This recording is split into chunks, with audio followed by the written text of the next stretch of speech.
Doctor மைத்லிஸ் music therapy channel. இன்றைய பதிவிலையும் emotional influence on our intelligence என்ற தலைப்பில் சேர செய்திகளை நம்ம பகிர்ந்துக்கலாம். எமோஷ்னல் இன்டெலிஜென்ஸ்னு என்னும்பொழுது நம்மளுடைய உணர்வுகள், உணர்ச்சிகள், சிலப்போ கோவப்படுறோம், சில சமயம் பயப்படுறோம், சில சமயத்தில் ரொம்ப மகிழ்ச்சியாக இருக்கிறோம், சில சமயத்தில் சாதாரணமாக ஜஸ்ட் 1-to-1 இன்டராக்ஷனுக்கு we are ready to do that. ஒரு சோஷியல் கேதரிங்ஸ் போகிறோம், இல்லைன்னா வீட்டில் ஒரு சின்ன ஃபங்க்ஷன் நடக்கிறது, அந்த இடத்துல கலந்துக்கிறோம். இது எல்லாத்துக்குமே நம்மளோட தன்னம்பிக்கை ரொம்ப முக்கியம் இல்லையா? ஒரு சோஷியல் இன்டராக்ஷன்ஸில் நம்ம பங்கு பற்றிக்கணும் அப்படின்னா அது முதல் விஷயம். ரெண்டாவது, நம்ம அந்த 1-to-1 இன்டராக்ஷன்ஸாக இருந்தாலும் ஒரு குரூப்பில் நம்ம பங்கு பற்றிட்டு போகிறோம் அப்படின்னாலும் அங்கே நம்மளுக்கு தேவையானது என்ன டாப்பிக்கில் பேச போகிறோமோ, என்ன விஷயங்களை நம்ம சொல்ல தயாராக இருக்கமோ அதுக்கெல்லாம் நம்ம என்ன பண்ணியிருக்கணும், ப்ரிப்பரேஷன்ஸ் பண்ணிவிட்டு என்ன பேச வேண்டியதானா பார்க்கணும். இல்லை போல் நம்ம பேச போகிறவங்க இல்லை, வி ஆர் ஒன்லி இந்த ஆடியன்ஸ் அப்படின்னா யாரோ ஒருத்தர் பேசுகிறத நம்ம நல்லா கூர்ந்து கவனிச்சுக்கணும். அது நம்மளுக்கு தேவையாக இருக்குமா இல்லையா அப்படின்னு. ஸோ இது எல்லாத்துக்குமே நம்ம ஒருவேளை நம்மளை கூப்பிட்றாங்க, ஆனால் நம்மளை இன்வைட் பண்ணிவிட்டு சரியாக அவங்க அவங்களோட வேலையில் ரொம்ப பிஸியாக இருக்கிறாங்க. அப்புறம் முதல்ல ஒரு இடத்துக்கு போனால் நம்மளை கூப்பிட்டா நம்மளையே அட்டன் பண்ணணுன்ற எந்த அவசியமும் இல்லை. 50 பேர் போகிறாங்கன்னா 50 பேரில் நம்ம ஒரு ஆள். We are not the VIPs, we are only அவங்களோட ஃப்ரெண்ட்ஸு, அவ்வளோதான். ஃப்ரெண்ட்ஸில் யாருக்கு அந்த விழா நாயகனோ, அவங்களுக்கு தெரியப்பட்டவங்க யார் வந்திருக்கிறாங்களோ அவங்களுக்கு தான் அங்கே முக்கியத்துவம் கொடுப்பாங்க. நம்ம ஒரு ஸ்பெக்டேட்டர் தான், அதுவும் பேசிவ் ஸ்பெக்டேட்டர். சும்மா பார்த்துட்டு ஒரு இடத்துல உட்காந்துட்டு வந்துடணும். இந்த கான்செப்டில் நம்ம பார்க்கும்பொழுது சில நேரத்தில் நம்மளுக்கு கோபம் வரும், நிச்சயமாக. சில சமயத்தில் நம்ம அழுக கூட வரும், சில சமயத்தில் பயம் வரும். இப்படிலாம் கூப்பிட்றாங்க, நம்ம அங்கே திருப்பி நேரம் ஆகிடுது, ராத்திரி 9 மணி ஆகிடுது, எப்படி வீட்டுக்கு போகிறது? அப்போ என்ன ரேப்பிடோ கூப்பிடணுமா, இல்லை கால் டாக்ஸி கூப்பிட்டு போகணுமா, யாராவது துணைக்கு வருவாங்களா, அப்படிலாம் நம்ம யோசிப்போம். இது எல்லாமே சகஜம்தான். ஆனால் இதுக்கு என்ன காரணம்? எமோஷ்னல் இன்டெலிஜென்ஸ்னு வரும்பொழுது அது எப்படி நம்மளை இன்ஃப்ளூயன்ஸ் பண்ணோம்னா, முதல்ல அமைதியாக இருக்க கற்றுக்கணும். அந்த நேரம் அமைதியாக இருக்கிறதுக்கு முயற்சி செய்துட்டு அந்த நேரத்தில் you observe your breath. How to overcome this?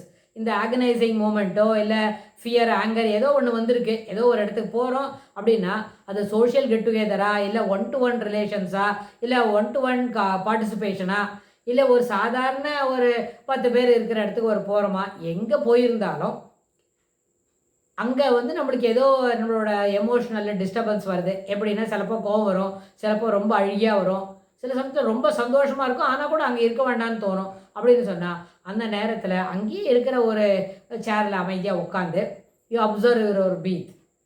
நம்மளோட மூச்சு எப்படி நம்ம விடுறோம் அப்படின்னா, கோவப்பட்டிருந்தா ரொம்ப படப்படப்பாக வேகமாக மூச்சு விட்டுட்டு இருப்போம்.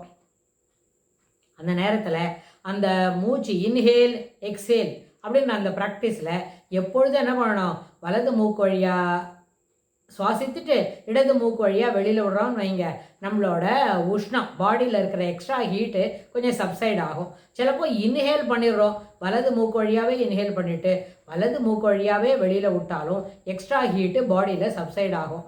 ஆனால் இதில் எப்படி கூல் டவுன் பண்ணிக்கிறதுக்கு அப்படின்னு சொன்னால், இடது மூக்கு வழியாக என்ன பண்ணோம், சுவாசத்தை உள்ளே இழுக்கிறோம்னு சொன்னால் வெளியில் விழும்போது நிறைய சூடான மூச்சை வெளியில் விட்டு இன்ஹேல் எக்ஸேல் ப்ராசஸில் இதுபோல் 2 தடவை அதுபோல் 2 தடவை இருந்தால் இம்மிடியட்டாக நம்மளோட படப்படப்பாக மூச்சு விடுறோமே அது குறையும். அப்புறம் கோபம் வருது, அதை அடக்கிறதுக்கு தான் இதெல்லாம் பண்ணணும். கோபத்துலேருந்து வெளியில் வர்றதுக்குன்னு சொன்னால் சென்ற பதிவில் சொன்னோம், கோவப்படுறோம்னு சொன்னாலே எங்கள் காம்ப்ரஹென்ஷன் லெவல் குறைவாக இருக்குது. ஏன்னா நம்ம என்ன எதிர்பார்க்குறோமோ அதுபோல் ஒரு முடிவு எதிர உள்ளவன் சொல்லணும்னு நினைக்கிறோம். ஒரு நாளும் அது சாத்தியம் இல்லை. நம்ம வீட்டில் இருக்கிற நம்ம அம்மாவாகவே இருந்தாலும் நம்ம சொல்கிறதெல்லாம் அவங்க ஏற்றுக்கணும்னு எந்த கட்டாயமும் இல்லை. ஒருவேளை நம்ம கோவப்படுவோம், குழந்தை அழும் அப்படின்னு இருந்தாலும் ஓகேன்னு சொல்லுவாங்களே தவிர இன் real it is not the real acceptance இல்லையா? நிஜமாக அவங்க அதை ஒத்துக்கலை. சும்மா நம்ம அழகம்னு கொஞ்சம் தள்ளி போடுறாங்க, லேட்டாக சொல்கிறாங்க, இல்லைன்னா அந்த சமயத்தில் எழுந்து போயிடுவாங்க, கொஞ்சம் கிச்சனில் முக்கியமான ஒரு வேலை இருக்குது அப்படின்னு எழுந்து போவாங்களே தவிர நம்ம சொல்கிறது சரின்னு அவங்க ஒத்துக்க வேண்டிய எந்த அவசியமும் இல்லை. அதனால் சரின்னு ஒத்துக்காத நேரத்தில் நம்ம என்ன பண்ணுறாங்க, கோவப்படுறோம், படபடப்பாக பேசுகிறோம், கெட் அவுட்ன்றோம், ஷட்டப்னு சொல்கிறோம். அதெல்லாம் ரொம்ப தவறு. மரியாதை குறைச்சலாக பேசுகிறோம். மறுபடியும் எப்படி அந்த கான்வர்சேஷனில் அம்மாவோட இருந்தால் கூட நம்ம எப்படி பேசிட முடியும்? சரியாக வளர்க்கலை, நம்மளை சரியாக வளர்த்துக்கலை நம்ம அப்படின்னு தான் அர்த்தம். ஏன்னா இந்த எமோஷனல் இன்டெலிஜென்ஸில் எப்போவுமே கம்ஃபர்ட் ஜோன் இருக்கணும். நம்மளுக்கு தான் கிரெடிட்ஸ் கிடைக்கணும்னு நினச்சா ஒரு நாளும் இருக்காது. கம்ஃபர்ட் ஜோன்றது ஒரு வயது வரைக்கும் தான் இருக்கும். ஒரு வயது தாண்டினோடனே நம்மளுடைய கருத்துக்கள் அத்தனையும் நம்ம யாரான ஏற்றுக்கணும் அப்படின்னு நினச்சா அது ஒரு நாளும் சாத்தியமே இல்லை, ஏற்றுக்கவே மாட்டாங்க. நம்மளுக்கே நம்ம சொன்ன கருத்து ஒரு 2 வாரம் கழிச்சு சொன்னால் என்ன இவ்வளோ தப்பாக சொல்லியிருக்கிறோமே, இதை போய் ஏற்றுக்கல, நான் அப்படி ஒரு சத்தம் போட்டோமே அப்படின்னு தோணும். Provided when we are learning day by day. ஒரு நாளும் புது நாள், ஒரு நாளும் கற்றலும் புதுசு, அதில் தொடர்புடையதாக இருக்கும். ஏன்னா நேற்றைய கற்றலுக்கு அப்படின்னு நம்ம தெரிஞ்சுக்கிறோன்னு வைங்க. அப்போ நம்மளுடைய ஒப்பீனியன்லாம் நிச்சயமாக அது மாறுபடுறதுக்கு வாய்ப்பு உண்டு. ஒப்பீனியன் என்பதும் வாரந்தோறும் வளரும்ன்றதுக்கா அந்த அடிப்படையில் அது மேலும் மேலும் ரிஃபைன்ட் பண்ணுறதுக்கு, அதாவது சிறப்பாக மாற்றிக்கொள்வதற்கு எல்லா வாய்ப்பும் உண்டு.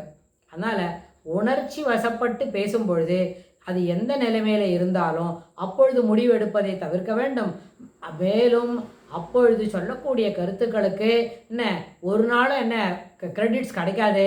அதனால் ரொம்ப கோவப்படுறோம், இல்லை ரொம்ப சந்தோஷமாக இருக்கும். அந்த நேரத்தில் எந்த பேச்சுமே பேசாமல் அங்கே அமைதியாக இருக்க வேண்டியது அவசியம். அந்த நேரத்தில் நம்மளுடைய மூச்சை கவனித்தால் நமக்கு முன்னே நிற்கும் பயங்கள் ஓடிவிடும்.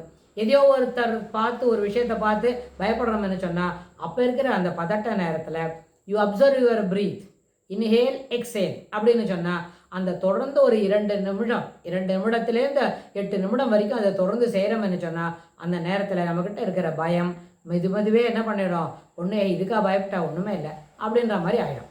அதனால் எப்பொழுதும் மனம் அமைதியாக இருப்பதற்கு பழக வேண்டும்.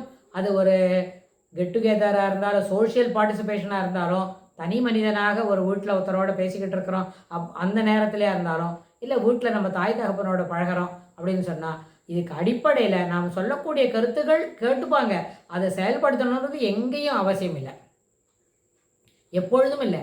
நாளைக்கு நம்மளே ஒரு வீட்டுக்கு இது பண்ணுறோம், வீட்டை முன்னாடி நின்று நடத்துகிறோம், இல்லைன்னா ஒரு ஆர்கனைசேஷனை முன்னாடி நின்று நடத்துகிறோம், பெரிய அட்மினிஸ்ட்ரேட்டராக மாறுறோம் அப்படின்னு சொன்னால் கூட அந்த நேரத்தில் கூட நம்ம சொல்கிற கருத்துக்களை என்ன பண்ணோட கேள்வி கேட்காம அதற்கு கமெண்ட்ஸ் கொடுக்காம அது ஏற்றுப்பாங்க அப்படின்னு எந்த நேரத்துலையும் நம்ம எதிர்பார்க்க முடியாது.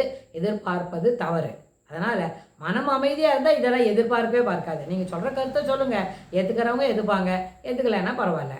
ஆனால் நீங்கள் கருத்து சொல்லணும் இல்லையா? கருத்து சொன்னால் தான் you are participating in the discussion அப்படின்னு ஆகும். அதனால் எப்பொழுதுமே நம்மளுடைய கருத்துக்கள் ஏற்றுக்கொள்ளப்பட வேண்டும் அப்படின்றத டிமாண்ட் பண்ணாமல் just leave it as such. அந்த குரூப்பில் அந்த டிஸ்கஷனில் அதை சொல்லிட்டு வாங்க. It is really good, it attracts all the members of the group அப்படின்னா ஆட்டோமேட்டிக்காக அவங்களே நம்ம ஃபோன் பண்ணி என்னவோ சொன்னாங்க, கைண்ட்லி எங்களுக்கு கொஞ்சம் கைடு பண்ணுங்க, we want to stick to it, your வேர்ட்ஸ்லாம் ரொம்ப இன்ஸ்பைரிங்காக இருக்குது அப்படின்னு அவங்களே கூப்பிடுவாங்களா இருக்கும். ஏன்னா அது வரைக்கும் தான் காத்துட்ருக்கணும். நம்ம டிமாண்ட் பண்ண முடியாது, பண்ணக்கூடாது, அது தவறு.